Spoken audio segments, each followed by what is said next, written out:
રાજકોટ શહેરના નગરજનો અને આપ સૌ મીડિયાના મિત્રોનો ભારતીય જનતા પાર્ટીના એક કાર્યકર્તા તરીકે અને સ્ટેન્ડિંગ કમિટીના ચેરમેન તરીકે હું આપ સૌનો ખૂબ ખૂબ આભાર માનું છું. મીડિયા એ લોકશાહીની અંદર ચોથી જાગીર કહેવામાં આવે છે. ક્યાંક તમે લોકોએ અમને મદદ પણ કરી છે અને ક્યાંક તમે લોકોએ અમારું ધ્યાન પણ દોર્યું છે.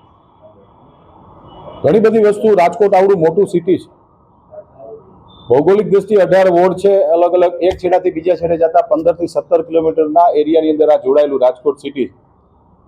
આપ સૌનો પણ ખૂબ ખૂબ અમે આભાર માનું છું કે તમે બધા મિત્રોએ print media, electronic media, social media, આ બધા મિત્રોએ કોર્પોરેશનના અલગ અલગ જે ધ્યાનમાં ન આવેલા હોય અમારા એવા કામોનું તમે લોકો અમારું ધ્યાન દોર્યું છે અને ત્યાં સુધી અમે પહોંચ્યા છીએ ને કામ કરાવી શક્યા છીએ. એ બદલ પણ તમારો આભાર માનીએ છીએ. રાજકોટ શહેરના સૌ નગરજનોનો પણ આભાર માનીએ છીએ. છેલ્લા 50 વર્ષથી રાજકોટ શહેરના નગરજનોના આશીર્વાદથી અહીંયા રાજકોટ મહાનગરપાલિકાની અંદર ભાજપના અમે સૌ કાર્યકર્તાઓ કામ કરી રહ્યા છીએ. આવો ને આવો સહકાર અને સાથ આવનારા દિવસોમાં પણ મળે એવી આપ સૌ પાસેથી અપેક્ષા છે અને વિનંતી પણ કરીએ છીએ. આજની સ્ટેન્ડિંગ કમિટીની અંદર કુલ 115 દરખાસ્તો હતી. આ 115 દરખાસ્તોમાં કુલ 470 કરોડ 74 લાખ જેવી રકમના ખર્ચે આજે અંતિમ સ્ટેન્ડિંગ કમિટીમાં રાજકોટ શહેરના અલગ અલગ વિસ્તારોના વિકાસ કામોને અમે લોકોએ મંજૂરીની મહોર આપી છે.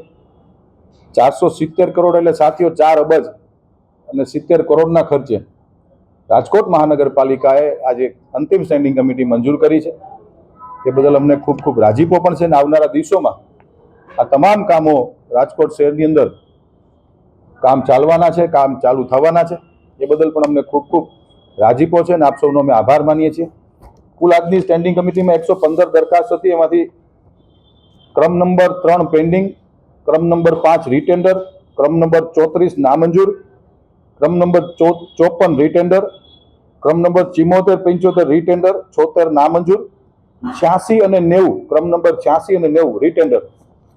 કુલ મિલાવીને વાત કરીએ તો આ ભારતીય જનતા પાર્ટીના 66 કોર્પોરેટરો અમારા રાજકોટ શહેર ભાજપના અધ્યક્ષ ડોક્ટર માધવભાઈ દવેની અધ્યક્ષતાની અંદર અમે લોકો સંકલનમાં આ ચર્ચા કરતા હોઈએ છીએ, ખર્ચની ચર્ચા કરતા હોઈએ છીએ.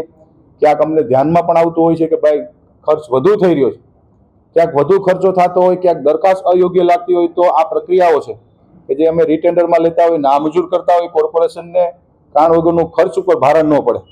કારણ કે આ સરકાર દ્વારા અને રાજકોટ શહેરના નગરજનો દ્વારા ચાલતું આ મહાનગરપાલિકા છે, તો ખર્ચ ઉપર કંટ્રોલ અને નિયંત્રણ રહે એના માટે આજની સ્ટેન્ડિંગ કમિટીની અંદર અંદાજિત કહું છું હું આપને કે 90 કરોડથી વધુના કામો આજે અમે લોકોએ અટકાવ્યા છે.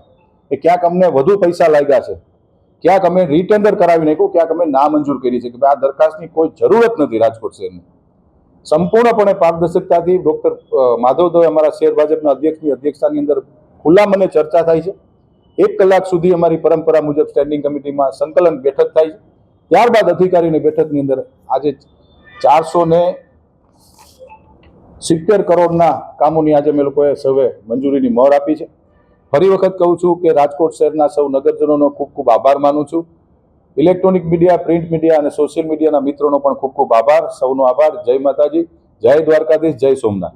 મહાનગરપાલિકામાં અમારા માટે સૌ માટે બધા કામો મુખ્ય હોય છે, પણ તેમ છતાંય જો વાત કરીએ તો નવી લાઇબ્રેરી બને છે, નવા સ્પોર્ટ્સ સંકુલો બને છે, નવા રોડ રસ્તા બને છે. કોર્પોરેશનમાં ભાજપના પદાધિકારીઓની એક નેમ રહી છે કે કોઈ પણ કામ અમે લોકો નાનું હોય કે મોટું હોય, 10 લાખ રૂપિયાનું કામ હોય કે 100 કરોડનું કામ હોય, અમે એને કામને અગ્રતા આપીએ છીએ. પાઇપલાઇનના કામને અગ્રતા આપીએ છીએ. રોડ રસ્તા, સ્પોર્ટ્સ સંકુલ, વોર્ડ નંબર 4 ની અંદર બહુ ભવ્યથી ભવ્ય સ્પોર્ટ્સ સંકુલ બનવા જઈ રહ્યું છે.